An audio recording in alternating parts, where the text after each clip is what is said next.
வணக்கம். இது நம்மை சுற்றியுள்ள பருப்பொருட்கள் சயின்ஸில் இருந்து 8ஆம் வகுப்பு அறிவியல் பாடம். பார்க்கலாமா? வீடியோக்குள்ளே போகலாம்.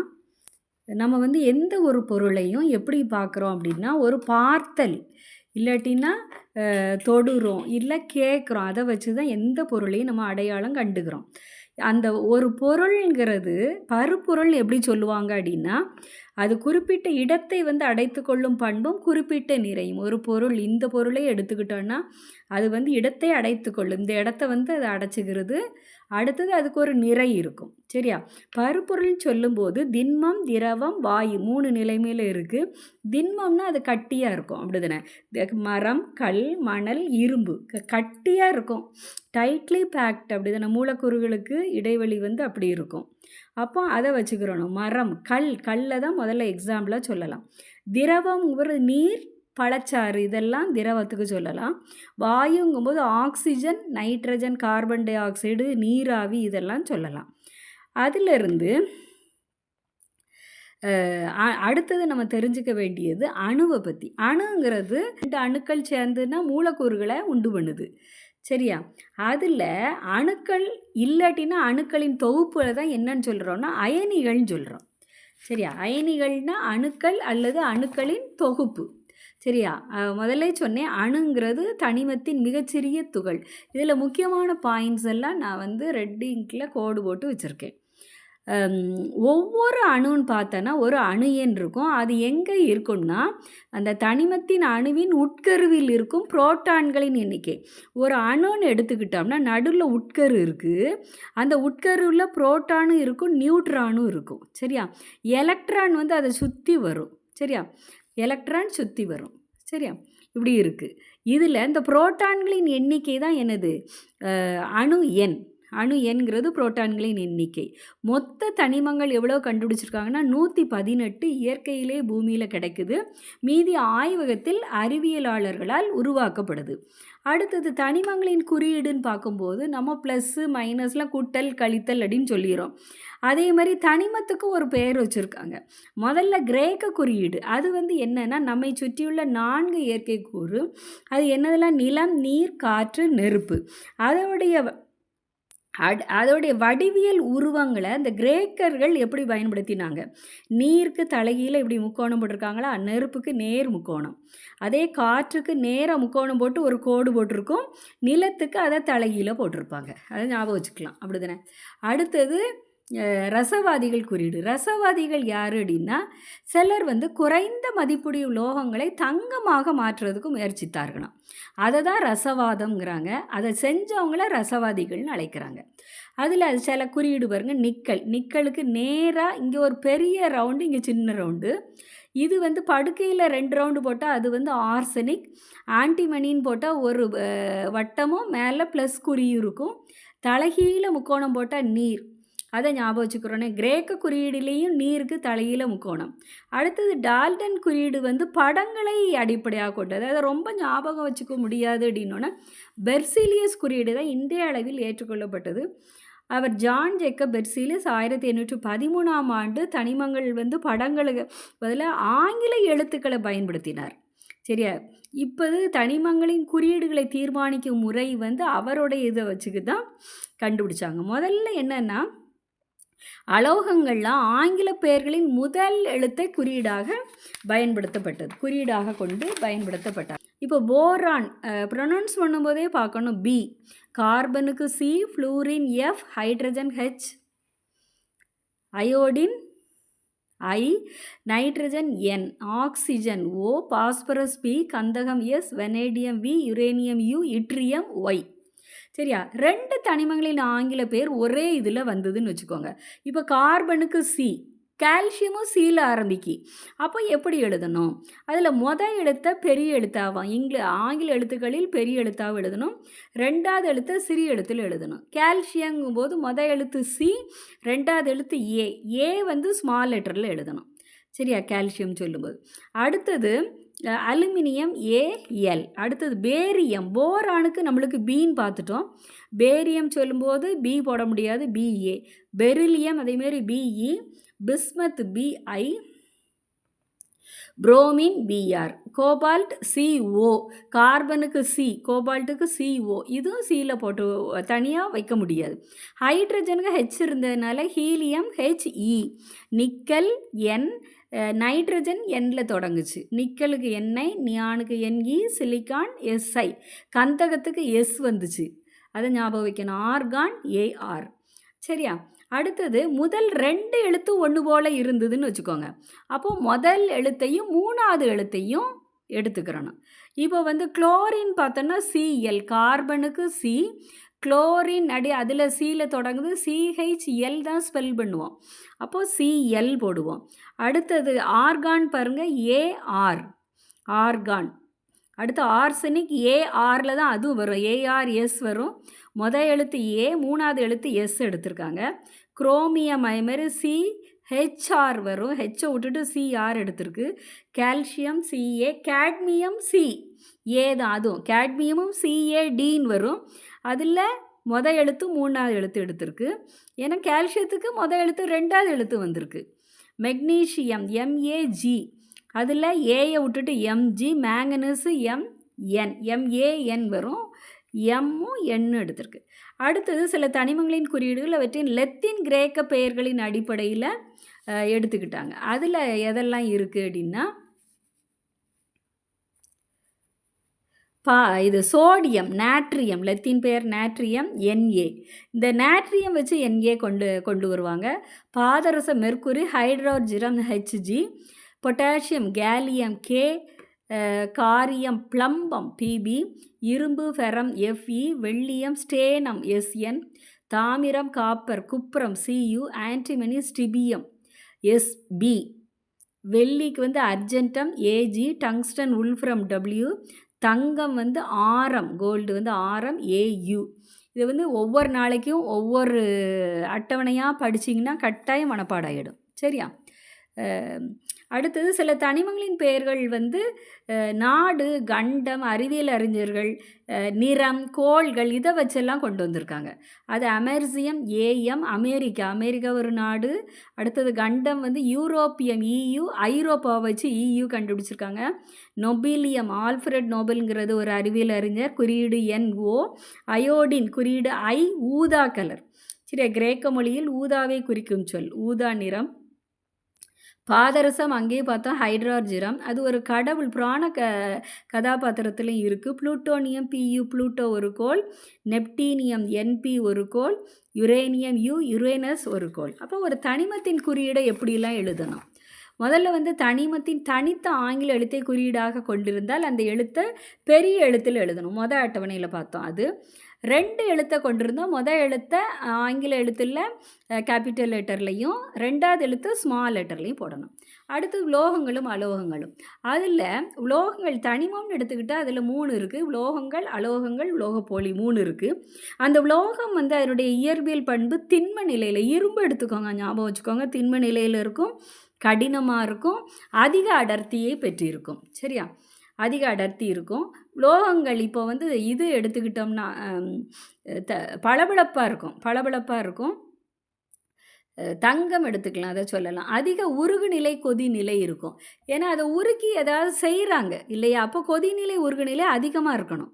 சரியா? அடுத்தது தகடாக மாறும் பண்பு. அலுமினியம் எடுத்துக்கிட்டால் அதை தகடாக மாற்றிடுறாங்கன்னு, தகடாக மாற்றிடுவாங்க. சுத்தியால் அடித்து மிகவும் எளிதாக தகடாக மாற்றுவாங்க. அதுமாதிரி நீட்டி கம்பியாக நீட்டிடுவாங்க. கம்பியாக நீளும் பண்பு இருக்கும். தாமிர கம்பியை சொல்லலாம். வீட்டில் அந்த ஒயர், எலக்ட்ரிக் ஒயருக்கு உபயோகப்படுத்துவாங்க. அப்போது என்னது உலோகங்களை எப்படி சொல்லலாம்? வெப்பத்தையும் மின்சாரத்தையும் கடத்தும். அடுத்தது ஒளியை எழுப்பும் பண்பு உண்டு. அது ஆலய மணிகள் செய்கிறதுக்கு உலோகங்கள் பயன்படுகிறது. இது ஏன் ஆலய மணிகள் தயாரிக்க இரும்பு பயன்படுதுன்னு இருக்குன்னா அது ஒளியை எழுப்பும் பண்பு அதுக்கு இருக்குது.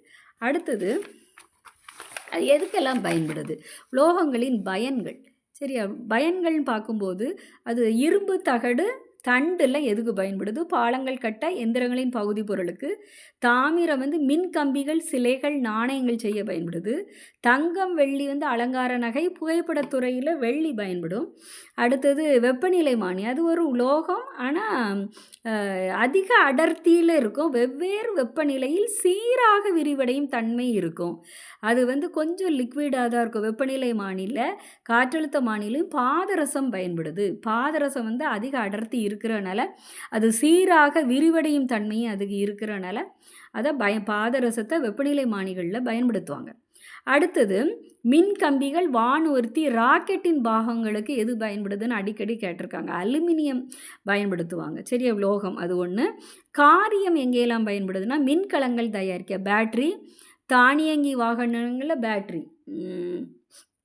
அடுத்தது எக்ஸ்கதிர் எந்திரங்கள்லையும் பயன்படுது. அடுத்தது அலோகங்களை பார்த்தோம்னா அது வந்து இயல்பான நிலையில் அலோகங்கள் திண்மம், திரவம், வாயு 3 நிலைகளிலும் காணப்படும். இது திண்மம் சொல்லும்போது திடநிலை, திண்மம் 2 ஒன்று தான். கந்தகம், பாஸ்பரஸும் திண்ம நிலைக்கு உதாரணம். புரோமின் திரவ நிலையில் இருக்கும். ஆக்சிஜன், ஹைட்ரஜன் வாயு நிலையில் இருக்கும். வைரத்தை தவிர பிற உலோகங்கள் வந்து கடினத்தன்மை இருக்காது. வைரம் வந்து நல்ல க்ளோஸ்லி பேக்டாக இருக்கும். அப்படி தானே இந்த இருக்குது, இதில் வைரம் காட்டியிருக்காங்க. அது வந்து கடினத்தன்மையாக இருக்கும். மிச்சம் எல்லாம் கடினத்தன்மை இருக்காது. வைரம். அடுத்தது கார்பனின் புறவேற்றுமை வடிவம். சரியா, அடுத்தது பளபளப்பற்ற தோற்றத்தையே எல்லா உலோகமும் கொண்டிருக்கும். அடுத்த உலோகங்கள் வந்து மென்மையாக இருக்கும். அது மென்மையாக இருக்கிறனால அடர்த்தி குறைஞ்சி இருக்கும். வைரம் மட்டும் அதிக அடர்த்தி கொண்டு இருக்கும். சரியா, அது கடினமாக இருக்கிறனால அதுக்கு அடர்த்தி வந்து அதிகமாக இருக்கும். அடுத்தது உருகுநிலை, கொதிநிலை வந்து குறைவாக இருக்கும்.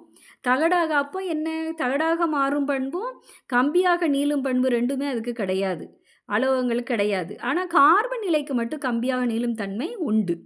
அடுத்தது மின்சாரத்தை அறுதிர் கடத்தும் அலோகங்கள். கிராஃபைட் மட்டும் மின்சாரத்தை கடத்தும். இந்த கிராஃபைட் எங்கன்னா பென்சிலுடைய உள்ளே வச்சு எழுதுகிறோம்ல, பென்சில் இந்த கருப்பு கலர் தண்டு, அந்த தண்டு கிராஃபைட்டால் ஆனது. அலோகங்களை தட்டும்போது அவை ஒளியை எழுப்பாது. லோகங்கள் ஒளியை எழுப்பும் பண்பு அதுக்கு இருந்தது, இதுக்கு இல்லை. அலோகங்கள் எங்கெல்லாம் பயன்படுது? அலங்கார நகைகளில் வெட்டு மற்றும் அரைக்கும் சாதனங்கள் தயாரிக்கிறதுக்கு, வெட்டுறதுக்கெலாம் வைரத்தை பயன்படுத்துவாங்க. சரியா, அடுத்து பென்சிலின் நடுத்தண்டில் கிராஃபைட் பயன்படுது. துப்பாக்கி தூள்னாலே கந்தகம் ஞாபகம் வச்சுக்கிறோம். கந்தகம் அங்கே துப்பாக்கி தூள் தயாரிக்க பயன்படும். அடுத்த ரப்பரை கெட்டிப்படுத்துதல், அதுக்கு பேர் வல்கனைஸ் செய்தல், அதுக்கு கந்தகம் பயன்படுது. சரியா, கந்தகம் 2 இடத்துல பயன்படுது, அதை பாருங்கள். தீப்பெட்டி தயாரிக்கவும் எலிமருந்து தயாரிக்கவும் பாஸ்பரஸ் பயன்படுது. சிவப்பு பாஸ்பரஸ்லாம் தீப்பெட்டிக்கில் பயன்படுத்துவாங்க. அமோனியா தயாரிக்க நைட்ரஜன் பயன்படுது. அமோனியானாலே உரம், NH3, அதில் N ஃபார் நைட்ரஜன், அதை ஞாபகம் வச்சுக்கிறோம், NH3. சரியா, N வந்து நைட்ரஜனுக்குன்னு ஞாபகம் வச்சுக்கணும். அடுத்தது அதனுடைய உலோகம், அலோகத்தோடைய என்னது வேறுபாடு இருக்குது. இதில் வந்து இவ்வளோ நேரம் சொன்னது அறை வெப்பநிலையில் இது வந்து திண்ம நிலையில் இருக்கும், இது 3 நிலையில் இருக்கும். இது வந்து தகடாக மாறுறது, கம்பியாக நீளும் உலோகங்களுக்கு உண்டு, அதுக்கு கிடையாது. திண்ம நிலையில் இது பளபளப்பாக இருக்கும், பளபளப்பு அற்று இருக்கும். உருகுநிலை, கொதிநிலை உலோகங்களுக்கு அதிகம், அலோகங்களுக்கு குறைவு. அடர்த்தின்னு பார்க்கும்போது இங்கே அதிகம் உலோகத்துக்கு, அங்கே குறைவு. வெப்பம் மற்றும் மின்சாரத்தை திறன் கடத்துறது பார்த்தா உலோகம் நற்கடத்தி, அலோகம் அறுதிர் கடத்தி.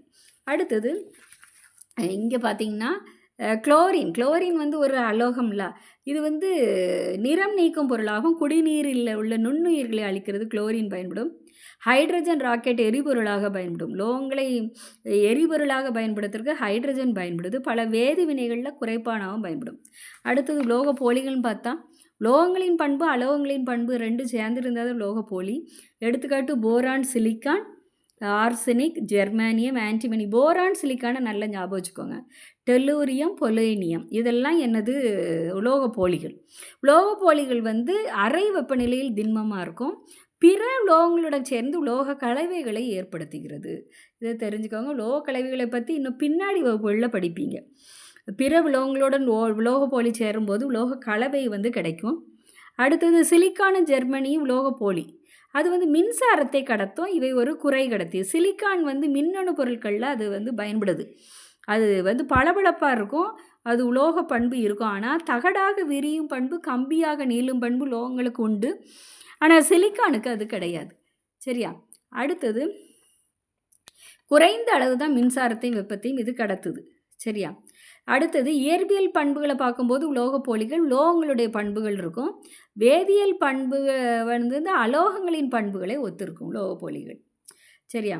அடுத்தது சிலிக்கான் மின்னணு கருவிகளில் பயன்படுது. போரான் வந்து பட்டாசு தொழிற்சாலையிலும் ராக்கெட் எரிபொருளை பற்ற வைக்கும் பொருளாகவும் பயன்படுது. அடுத்து சேர்மம் சொல்லும்போது ஒன்றுக்கு மேற்பட்ட தனிமங்கள் ஒரு குறிப்பிட்ட நிறை விகிதத்தில்